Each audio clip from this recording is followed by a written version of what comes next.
3310 or 2024 has been a fantastic year for Elite Dangerous. We saw player numbers towards the end of 2024 reach, at least on Steam, around the 8,000 mark with the introduction of PowerPlay version 2. But not only that, we saw the introduction of 4 new ships throughout the year. We had the Python Mark II, followed by the Type 8, then the Mandalay, and then the Cobra Mark V. In addition to this, we had the PowerPlay update, the revamp of the old aging PowerPlay that nobody really bothered with, bringing people back into the game. We also saw engineering rebalancing. We also saw tweaks to the Galaxy map, a host of hot fixes, and a change from the numeric update qualifiers to things that are a little bit more closer to the English language. For example, the Type 8 update, the Cobra Mark IV update, Elite Dangerous Ascendancy, and such. What a fantastic year! And what does 2025 hold? Well, we know at the beginning of 2025 it's going to feature system colonization, something that was once billboarded for 2024. Though I think all of us really understand that we want it done right. Let's not rush it just because of a roadmap. So let's dive in now we're at the end of 2024 and break down all what's happened in this significant year for Elite Dangerous that's seen this 10-year game come back to the big leagues.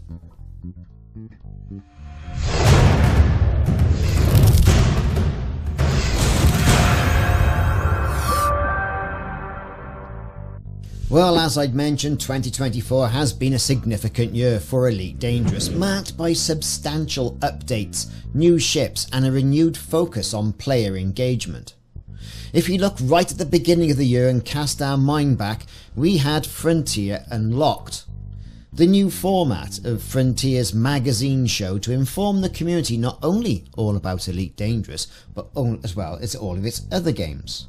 This tended to feature, to begin with, the Thargoid War endgame. The long-running Thargoid War storyline is, this year, we think, reaching its climax, culminating in a direct confrontation not only with the Titans, of which 7 have been destroyed so far, but now, what's happening to the final Titan as it nears the end of days in the Sol system?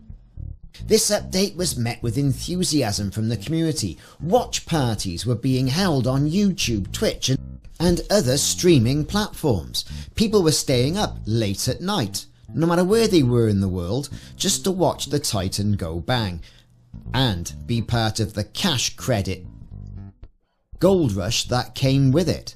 Destroying Thargoids became a really lucrative thing in the game. Base defences, spire sites, poisoning spire sites, defending bases with your AX ships, raking in the money, gaining access to engineering materials so you could engineer more ships in the game. Not only that, we also had AX combat missions, we had combat in the maelstroms, we had the defeat of the Titans and the credit balance glut that came from shooting Orthruses. All this is thrilling to the player community and was reflected in the player numbers. With the war raging on, it was also announced that PowerPlay version 2 will be brought to the game. This represented a complete overhaul of the PowerPlay system, something that people just typically did for 4 weeks just to get the engineered materials or the special modules or whatever, and then moved on to the next power, without ever really being totally invested in what was going on in the politics of the game. This started with PowerPlay version 2 to introduce deeper political gameplay, and when announced, an awful lot of people were interested. The update, which we'll talk about a little bit later on in this video, was well received, as it started to breathe new life into the PowerPlay system and then offered a more strategic opportunity for the player base.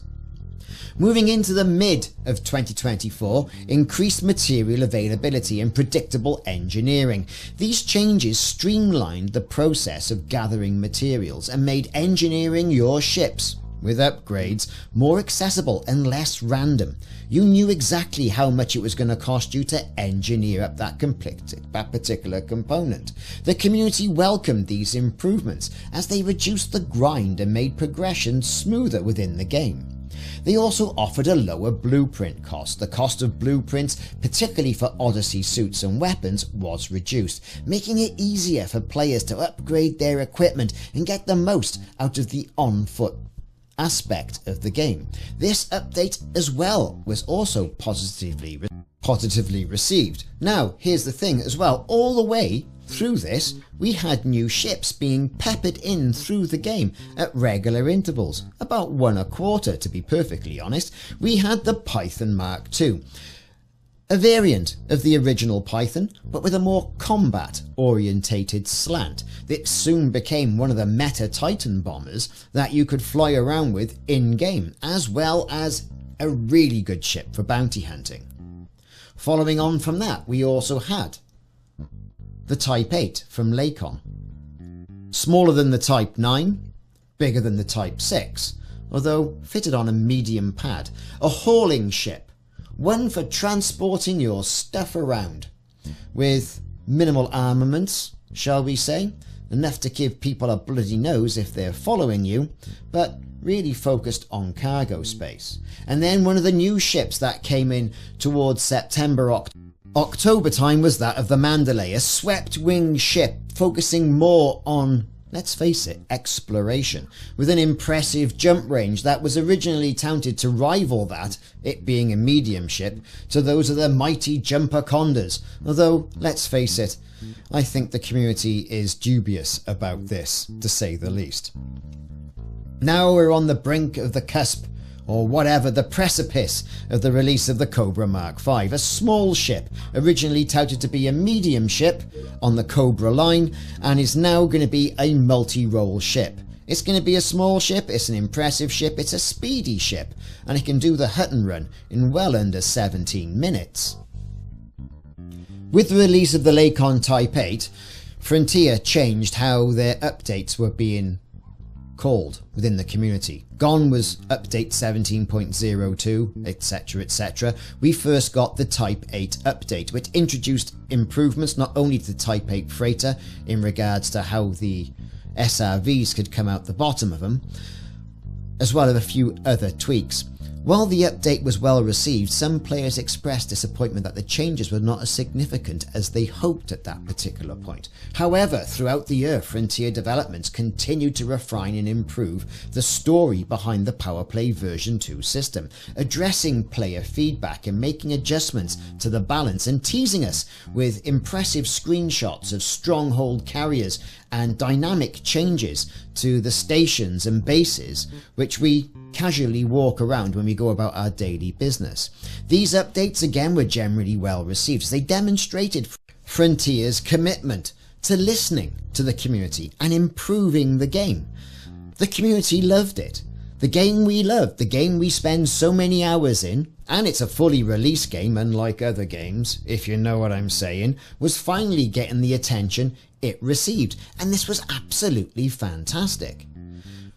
Once again, to dwell back on the introduction of the variants of the ships like the Python, the Type 8, the Mandalay, the Cobra Mark V, although some people I suppose were really hoping and holding out for a Panther Clipper, maybe next year in 2025, who knows.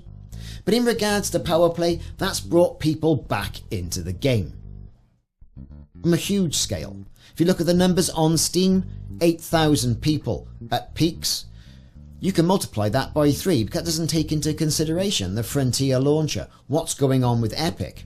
Frontier also released for free, if you were an Amazon Prime subscriber in December, the base game Elite Dangerous. You could get Odyssey for an absolute song on Steam as well to give you that full Elite Dangerous experience.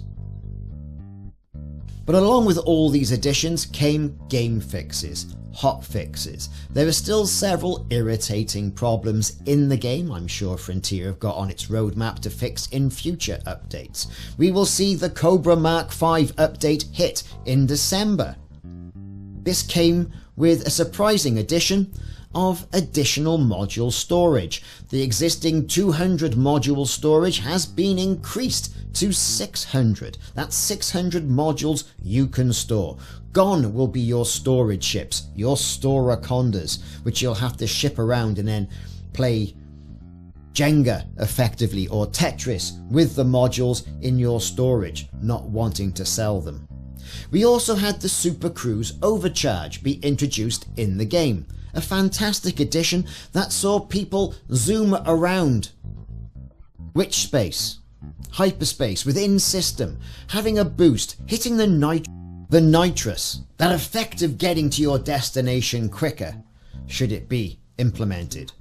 Coming in all range and scales, although originally released in a Class C, shortly after, all grades were released, seeing people having their jump range when fully engineered increased by at least 9%, bringing the 50 to 60 light-year jump range within the reach of even some of the most mundane ships.